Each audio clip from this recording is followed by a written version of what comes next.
છોટાઉદેપુર જિલ્લામાં બોડેલી પોલીસે મોટી કાર્યવાહી કરતા ભારતીય બનાવટના વિદેશી દારૂનો જથ્થો ઝડપી પાડી કુલ 7,98,608 રૂપિયાનો મુદ્દામાલ કબજે કર્યો.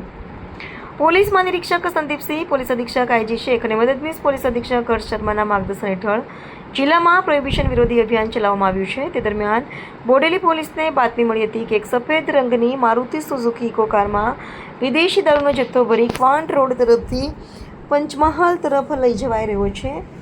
બાતમીના આધારે પોલીસે બમકોઈ ગામ નજીક નર્મદા કેનાલ રોડ ઉપર વોચ ગોઠવી ઇકો કાર નંબર GJ06PG4475 ને અટકાવી તપાસ હાથ ધરી હતી.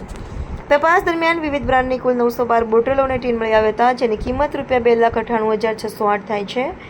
ઉપરાંત દારૂની હેરાફેરીમાં ઉપયોગમાં લેવાયેલી 5 લાખ રૂપિયાની ઇકો કાર પણ જપ્ત કરવામાં આવી હતી. આ રીતે પોલીસે કુલ ₹7,98,608નો મુદ્દામાલ કબજે કર્યો છે. જોકે કાર ચાલક સ્થળ પરથી ફરાર થઈ જતા તેની શોધખોળ હાથ ધરવામાં આવી છે અને કાયદેસરની કાર્યવાહી કરવામાં આવી રહી છે.